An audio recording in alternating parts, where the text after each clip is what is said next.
Assalamualaikum sahabat-sahabat yang dirahmati Allah. Hari ini saya akan menceritakan kisah nelayan Tegal terdampar dan bertemu Ratu Ular. Setelah pulang nasibnya berubah.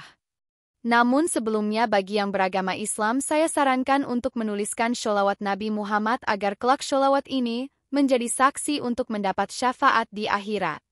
Like dan subscribe ke channel ini sangat membantu menyebarkan dakwah Islam dan menjadi amal jariah. Langit malam di desa nelayan itu tampak berbeda dari biasanya. Bulan purnama bersinar terang, memantulkan cahayanya di permukaan laut yang begitu tenang, terlalu tenang. Tidak ada riak gelombang seperti biasanya, tidak ada angin yang berhembus membawa aroma asin dari laut. Semuanya terasa hening, seolah alam menahan napas. Di antara gubuk-gubuk nelayan yang berjejer di tepi pantai, seorang pria berdiri menatap laut dengan tatapan kosong. Namanya Sarman, seorang nelayan yang hidupnya selalu dirundung kemalangan. Setiap kali melaut, ia hanya mendapatkan sedikit ikan, sementara nelayan lain pulang dengan perahu penuh tangkapan. Hutang semakin menumpuk, keluarganya mulai kehabisan persediaan makanan, dan harapan perlahan-lahan menghilang dari wajah istrinya yang lelah. Malam itu, meskipun suasana laut terasa ganjil, Sarman tidak peduli. Ia sudah terlalu lama mengalami kesulitan. Jika ia tidak melaut malam ini, mungkin besok keluarganya tidak akan makan. Dengan langkah mantap, ia naik ke perahunya yang kecil dan mulai mendayung menuju lautan yang sunyi. Perjalanan dimulai dengan tenang. Air laut seperti kaca, mencerminkan cahaya bulan dengan sempurna. Udara terasa lebih lembab dari biasanya, menyisakan jejak dingin di kulitnya. Sarman terus mendayung lebih jauh, berharap menemukan tempat yang penuh dengan ikan. Namun, semakin jauh ia pergi, semakin aneh suasana di sekelilingnya. Angin masih tidak berhembus, tetapi suhu udara mulai turun drastis. Dada Sarman terasa sesak, seperti ada sesuatu yang menekan dari segala arah. Bulan purnama yang tadinya terang perlahan-lahan tertutup kabut tipis berwarna keperakan, menciptakan bayangan-bayangan aneh di permukaan laut. Ia mulai merasa ada sesuatu yang tidak beres, tetapi sudah terlambat untuk kembali. Tiba-tiba, suara gemuruh terdengar dari kejauhan. Sarman mengangkat kepalanya dan melihat sesuatu yang membuat darahnya membeku. Ombak besar muncul di cakrawala, menggulung seperti dinding air yang siap menghantam apapun yang ada di jalannya. Jantungnya berdegup kencang. Ia meraih dayungnya dan berusaha mendayung sekuat tenaga, tetapi gelombang itu bergerak terlalu cepat. Dalam hitungan detik, perahunya terangkat tinggi, terombang-ambing seperti daun kering di tengah badai. Sarman mencoba bertahan, memegang erat tepian perahu, tetapi tenaga alam terlalu kuat. Sebuah gelombang besar datang dari arah samping dan menghantamnya tanpa ampun. Perahunya terbalik. Tubuhnya terpental ke dalam air yang gelap dan dalam. Ia meronta, mencoba berenang ke permukaan, tetapi arus kuat menariknya ke bawah. Dunia di sekelilingnya menjadi gelap. Suara ombak bergemuruh di kejauhan, tetapi semakin lama semakin menghilang. Kesadarannya mulai memudar, dan di saat terakhir sebelum semuanya menjadi gelap total, ia melihat sesuatu di kejauhan. Sebuah cahaya kehijauan bersinar samar dari dasar laut. Kesadaran Sarman perlahan kembali. Tubuhnya terasa ringan, seolah-olah ia mengapung di antara dua dunia. Udara di sekitarnya hangat, berbeda dari dinginnya laut yang menelannya beberapa saat lalu. Perlahan, kelopak matanya terbuka, dan ia mendapati dirinya terbaring di atas pasir putih yang halus seperti tepung. Di sekelilingnya, hutan lebat menjulang tinggi dengan pepohonan yang asing. Daun-daunnya berwarna hijau gelap, dan beberapa di antaranya berpendar dalam cahaya samar. Di kejauhan, suara air mengalir terdengar lembut, menciptakan irama yang menenangkan. Tidak ada tanda-tanda kehidupan manusia, tidak ada perahu lain, tidak ada desa nelayan. Sarman mengangkat tubuhnya dengan susah payah. Pakaian yang dikenakannya masih basah, tetapi anehnya ia tidak merasa kedinginan. Pandangannya menyapu sekeliling, mencari petunjuk di mana ia berada. Namun, semakin ia melihat, semakin ia sadar bahwa tempat ini bukanlah bagian dari dunia yang ia kenal. Langit di atasnya berwarna ungu tua, bukan biru seperti biasanya. Awan-awan bergerak lambat, seolah-olah waktu berjalan dengan ritme yang berbeda. Sarman merasa perutnya bergejolak, perasaan aneh menyusup ke dalam hatinya. Ia mencoba mengingat apa yang terjadi sebelum kehilangan kesadaran. Ombak besar, perahunya terbalik, dan cahaya kehijauan yang bersinar dari dasar laut. Sesuatu di dalam dirinya mengatakan bahwa cahaya itu adalah kunci dari semuanya. Dengan langkah ragu, ia mulai berjalan menyusuri pantai, mengikuti suara air yang mengalir. Setelah melewati pepohonan lebat, ia tiba di depan sebuah gua besar.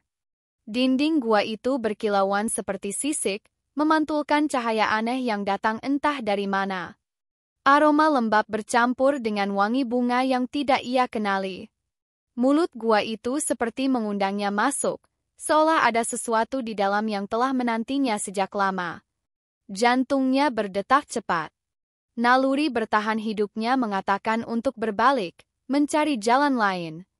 Tetapi ada kekuatan yang menariknya, mendorongnya untuk melangkah masuk. Tanpa sadar, kakinya melangkah ke dalam kegelapan gua. Udara di dalam lebih hangat, hampir seperti berada di dalam perut bumi. Semakin dalam ia melangkah, semakin kuat cahaya kehijauan yang ia lihat sebelumnya.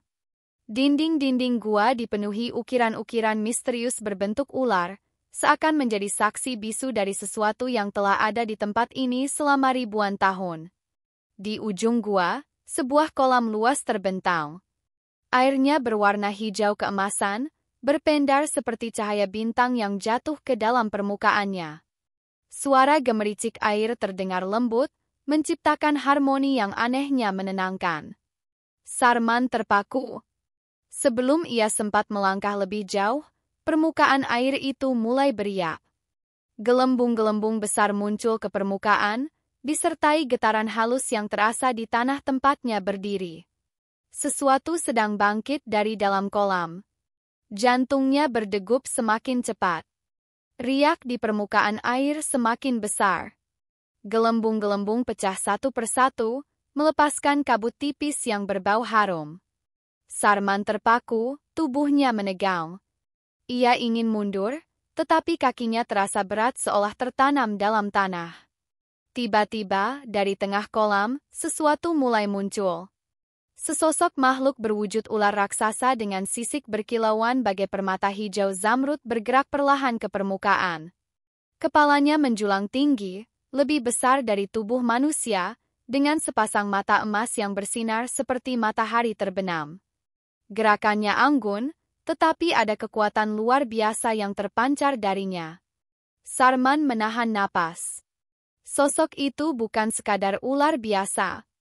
Ada sesuatu yang lebih megah, lebih berwibawa. Seakan-akan ia adalah penguasa tempat ini, penjaga rahasia yang telah terkubur selama ribuan tahun. Tanpa peringatan, suara bergema memenuhi gua, bukan dalam bentuk kata-kata, tetapi seperti bisikan yang langsung menusuk ke dalam pikirannya. Getaran suara itu begitu kuat, membuat tubuhnya merinding dan jantungnya berdegup semakin cepat. Dalam sekejap, dunia di sekelilingnya berubah. Ia melihat bayangan masa lalu, orang-orang bersujud di hadapan sang ular raksasa, mempersembahkan emas dan perhiasan. Mereka memuja sosok ini sebagai ratu, penguasa yang memberi keberkahan sekaligus kutukan. Sarman tersentak, kembali ke kesadarannya. Makhluk itu masih menatapnya, seolah menilai apakah ia layak berada di hadapan sang ratu. Tiba-tiba, tanpa peringatan, sebuah cahaya hijau menyelimuti tubuhnya. Sensasi hangat menjalar dari ujung kaki hingga ke kepalanya, membuat pikirannya terasa ringan. Ada sesuatu yang berubah dalam dirinya, sesuatu yang belum ia pahami.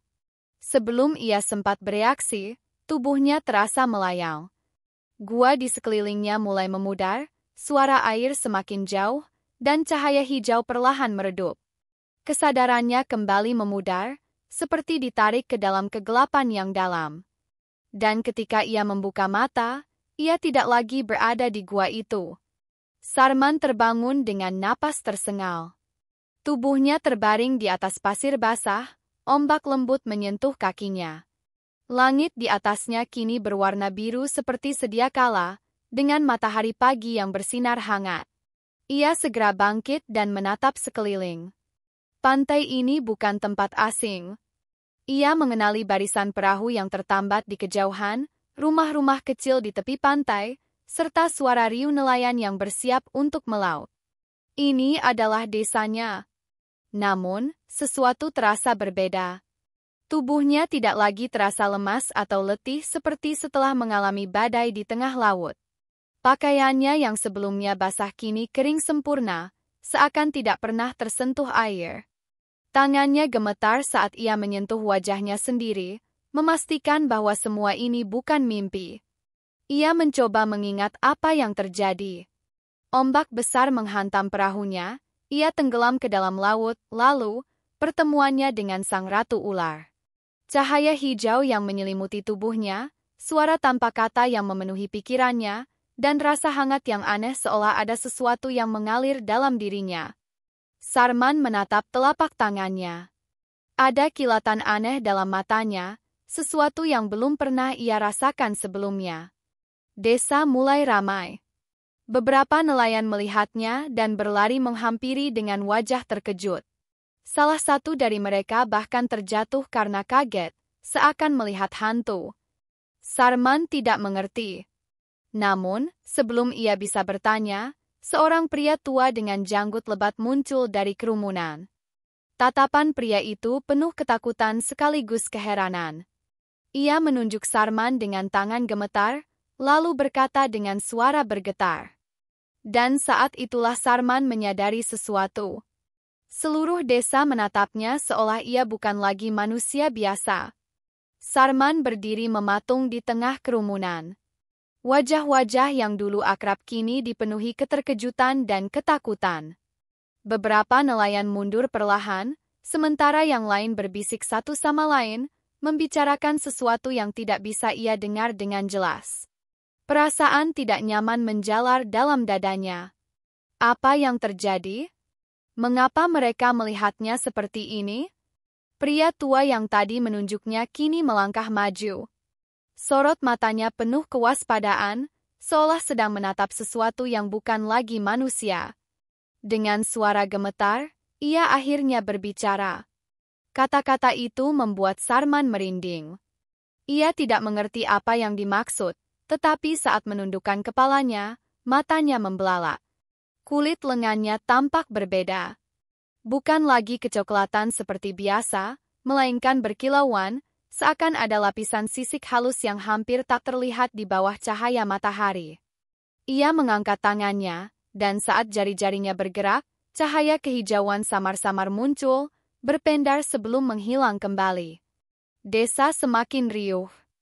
Beberapa orang berlari, ada yang berteriak, dan ada pula yang tetap terpaku di tempat, tidak percaya dengan apa yang mereka saksikan. Sarman merasakan dadanya sesak. Semua ini tidak masuk akal. Ia hanya seorang nelayan, pria biasa yang mencari nafkah dari laut. Namun, kini ia berdiri di tengah desanya, menjadi pusat perhatian karena sesuatu yang bahkan tidak ia pahami sendiri. Lalu, di antara suara gaduh itu, seseorang berbisik dengan nada ketakutan. Sarman merasa jantungnya berdegup lebih cepat. Benarkah? Apakah pertemuannya dengan Ratu Ular telah mengubahnya? Tapi jika benar, perubahan seperti apa yang akan terjadi selanjutnya? Ketakutan semakin menyelimuti desa. Orang-orang menjauh, beberapa bahkan berlari meninggalkan pantai. Sarman berdiri di tengah lingkaran kosong, hanya ditemani bisikan-bisikan yang menusuk pikirannya. Ia mencoba mengendalikan napasnya, menenangkan diri, tetapi rasa aneh dalam tubuhnya semakin jelas. Tangannya masih bergetar, dan sesekali kilatan cahaya kehijauan muncul, meskipun samar. Pria tua yang tadi berbicara tetap berdiri di tempatnya, menatap Sarman dengan tatapan campuran antara takut dan hormat. Perlahan, ia berlutut, diikuti oleh beberapa nelayan yang masih bertahan di sana. Apa yang sedang terjadi? Tiba-tiba, angin laut berhembus lebih kencang. Ombak di kejauhan beriak tidak seperti biasanya. Langit yang tadinya cerah mendadak mendung, seakan merespons kehadiran Sarman di desa. Seorang nelayan tua berseru, suaranya menggema di antara suara angin. Sarman tersentak. Benarkah ini berkah? Atau justru kutukan? Seolah menjawab kebingungannya, tubuhnya kembali terasa ringan. Kali ini bukan karena kelelahan, tetapi seakan ada kekuatan baru yang mengalir dalam dirinya. Ia melihat ke arah laut, dan tanpa sadar, ia mengangkat satu tangannya. Ombak yang tadinya gelisah perlahan mereda. Langit yang mendung mulai terbuka sedikit demi sedikit. Angin laut yang kencang melemah, kembali tenang seperti sedia kala. Orang-orang yang menyaksikan hal itu mulai berbisik lebih kencang. Beberapa yang tadi ketakutan kini menatapnya dengan mata berbinar, seolah baru menyadari sesuatu. Sarman menggenggam tangannya erat. Jika ini benar sebuah anugerah, maka apa yang sebenarnya diinginkan oleh Ratu Ular darinya? Dan apakah perubahan ini hanya awal dari sesuatu yang lebih besar? Keheningan menyelimuti pantai. Semua mata tertuju pada Sarman, pria yang baru saja kembali dari kematian dan kini memiliki sesuatu yang tidak dimiliki manusia biasa. Nelayan-nelayan yang sebelumnya takut kini mendekat perlahan. Ada harapan dalam tatapan mereka, seolah melihat keajaiban yang dapat mengubah nasib desa. Salah satu dari mereka, pria setengah baya dengan wajah penuh kerutan akibat teriknya matahari, melangkah maju dengan ragu. Ia menunjuk ke laut. Sarman mengikuti arah telunjuknya dan melihat sesuatu yang membuat dadanya bergetar. Di kejauhan, perahu-perahu nelayan yang sebelumnya sulit mendapatkan ikan kini dipenuhi hasil tangkapan. Ombak yang tadinya sulit diprediksi kini tenang, memberikan jalan bagi mereka untuk kembali ke pantai tanpa hambatan. Desa itu telah lama berjuang melawan nasib buruk. Laut yang dulunya memberi kehidupan justru menjadi ancaman, membuat hasil tangkapan semakin berkurang dan kehidupan semakin sulit. Namun kini, segalanya berubah. Sarman menatap tangannya. Apakah ini alasan Ratu Ular membawanya kembali? Untuk menjadi penghubung antara manusia dan lautan? Satu hal yang pasti, ia bukan lagi nelayan biasa. Dengan hati berdebar, ia melangkah ke depan, menerima nasib barunya. Jauh di lubuk hatinya, ia tahu bahwa perubahan ini belum berakhir. Ini baru permulaan. Hari-hari berlalu, dan desa nelayan yang dahulu miskin kini perlahan berubah. Laut seakan bersahabat dengan mereka, memberi hasil tangkapan melimpah. Ombak yang dulu ganas kini tenang, seakan tunduk pada sesuatu yang tak terlihat. Semua ini terjadi sejak kepulangan Sarman. Kabar tentangnya menyebar ke desa-desa lain. Orang-orang datang, ingin melihat sendiri pria yang konon mendapat berkah dari Ratu Ular. Sebagian datang dengan rasa ingin tahu, sebagian lagi dengan harapan. Namun, tidak semua orang percaya bahwa ini adalah anugerah. Di antara mereka, ada yang berbisik bahwa Sarman bukan lagi manusia seutuhnya. Bahwa suatu saat, ia akan berubah, dan keberkahan ini akan berubah menjadi kutukan. Sarman tidak memedulikan omongan itu. Ia hanya tahu satu hal. Selama ia di sini, desa ini tidak akan kelaparan lagi. Tapi di balik ketenangan itu, sesuatu mulai berubah dalam dirinya. Malam-malamnya diisi dengan mimpi-mimpi aneh. Ia melihat bayangan sisik berkilauan, mendengar bisikan dalam bahasa yang tidak ia mengerti. Kadang, saat melihat ke air, ia merasa ada sesuatu di balik bayangannya, sesuatu yang mengintai dari dalam kegelapan laut. Ia tahu, warisan yang diberikan kepadanya bukan sekadar keberkahan. Ada sesuatu yang lebih besar, sesuatu yang belum ia pahami sepenuhnya. Dan suatu malam, saat bulan bersinar penuh di atas laut, Sarman merasakan panggilan itu kembali. Dari tengah lautan, di balik ombak yang tenang, sesuatu sedang menunggunya. Sesuatu yang akan menentukan takdirnya sepenuhnya. Setiap ujian dalam hidup dapat membawa perubahan besar jika kita mampu bersabar dan mengambil pelajaran darinya. Terkadang, apa yang terlihat sebagai musibah justru menyimpan berkah yang tidak terduga. Seperti Sarman yang awalnya tersesat di lautan, tetapi akhirnya menemukan takdir baru yang mengubah hidupnya dan orang-orang di sekitarnya. Allah berfirman dalam Al-Quran, "Boleh jadi kamu membenci sesuatu, padahal itu baik bagimu, dan boleh jadi kamu menyukai sesuatu, padahal itu buruk bagimu. Allah mengetahui, sedang kamu tidak mengetahui." Quran Surat Al-Baqarah 216. Catatan: cerita ini adalah fiktif yang dibuat seolah nyata agar dapat diambil hikmahnya. Semoga kisah ini memberikan pelajaran dan inspirasi bagi kita semua. Terima kasih sudah menonton. Jika kalian menyukai cerita ini, jangan lupa untuk like, komentar, dan subscribe agar tidak ketinggalan kisah menarik lainnya. Sampai jumpa di cerita berikutnya.